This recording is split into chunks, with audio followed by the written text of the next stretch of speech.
जरा ਇਹ ਵੀਡੀਓ ਵੇਖਿਓ। ਓਹੋ ਬੇਬੇ ਕਿਹੋ ਜਿਹੀਆਂ ਗੱਲਾਂ ਕਰਦੀਆਂ ਤੂੰ ਮੇਰੀ ਸੱਸ ਨਹੀਂ ਮੇਰੀ ਮਾਂ ਹੈ ਮੈਂ ਤਾਂ ਕਹਿੰਦੀ ਰੱਬ ਕਰਕੇ ਮੇਰੀ ਉਮਰ ਵੀ ਤੈਨੂੰ ਲੱਗ ਜੇ ਹੈ ਇਹ ਕਿਵੇਂ ਨੂੰ ਸੱਸ ਇਕੱਠੀਆਂ ਬੈਠੀਆਂ ਨੇ ਓਏ ਜੇ ਇਹਨਾਂ ਦੀ ਦੋਸਤੀ ਪੈ ਗਈ ਫਿਰ ਮੈਂ ਤਮਾਸ਼ਾ ਦੇਖਣ ਗਵਾਂਢੀਆਂ ਦੇ ਘਰੇ ਜਾਇਆ ਕਰੂੰਗਾ ਇਹ ਤਾਂ ਕੰਮ ਕਾਲੂਆ ਬਹੁਤ ਗਲਤ ਹੋ ਰਿਹਾ ਇਹਨਾਂ 'ਚ ਲੜਾਈ ਪਵਾ ਨਹੀਂ ਕਾਲੋ ਇੱਧਰ ਆ ਹਾਂਜੀ ਹਾਂਜੀ ਆ ਗਈ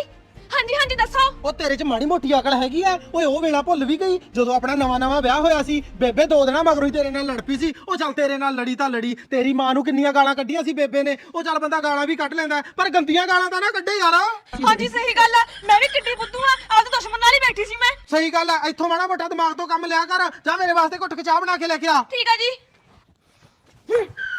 ਜੇ ਕਾਹੂ ਇਹਨੂੰ ਕੀ ਹੋ ਗਿਆ ਉਹ ਬੇਬੇ ਤੈਨੂੰ ਪਤਾ ਤਾਂ ਹੈਗਾ ਇਹ 24 ਘੰਟੇ ਨਾਸਾ ਫਲਾਈ ਰੱਖਦੀ ਐ ਇਹਦੀ ਮਾਂ ਨੇ ਇਹਦੇ ਕੰਨ ਭਰਤੇ ਹੋਣੇ ਤੇਰੇ ਖਿਲਾਫ ਉਹ ਨਾਲੇ ਤੂੰ ਸੱਸਾ ਤੇ ਤੂੰ ਉਹਦੇ ਨਾਲ ਹੱਸ ਕੇ ਗੱਲਾਂ ਕਰੀ ਜਾਂਦੀਆਂ ਮਾੜਾ ਮੋਟਾ ਸੱਸਾਂ ਵਾਲਾ ਰੋਬ ਰੱਖਿਆ ਕਰ ਮੈਂ ਤਾਂ ਕਹਿੰਦਾ ਇਹਨੂੰ ਦਾਜ ਦੇ ਤਾਨੇ ਮਿਹਣੇ ਮਾਰਿਆ ਕਰ ਇਹਨਾਂ ਨੇ ਕਿਹੜਾ ਆਪਾਂ ਨੂੰ ਦਾਜ ਦਿੱਤਾ ਨਾਲੇ ਬੇਬੇ ਜਦੋਂ ਮੈਂ ਖੇਤ ਜਾਣਾ ਹੁੰਨਾ ਨਾ ਇਹਨੂੰ ਇੱਕ ਅੱਧੀ ਵਾਰੀ ਫੈਂਟ ਦਿਆ ਕਰ ਮੈਂ ਮਰ ਜਾਣਾ ਕਿ ਜੋਰ ਤੇ ਬੜਾ ਲਾਇਆ ਏ ਸਾਨੂੰ ਲੜਾਉਣ ਵਾਸਤੇ ਭਰਤਾ ਦੀ ਦਾਲ ਨਿਕਲੀ ਨਾ ਜੇ ਲੜ ਲੜ ਕੇ ਸਾਡੇ ਚੱਕਰ ਦੀ ਮਰ ਗਈ ਫਿਰ ਤੈਨੂੰ ਕੀ ਮਿਲੂਗਾ ਓ ਕਾਲੇ ਜੇ ਤਾਂ ਬੇਬੇ ਮਰ ਗਈ ਫਿਰ ਤਾਂ ਮੈਨੂੰ ਬੇਬੇ ਦੇ ਹਿੱਸੇ ਦੀ ਜ਼ਮੀਨ ਮਿਲੂ ਜੇ ਤੂੰ ਮਰ ਗਈ ਫਿਰ ਮੈਨੂੰ ਨਵੀਂ ਘਰ ਵਾਲੀ ਮਿਲੂ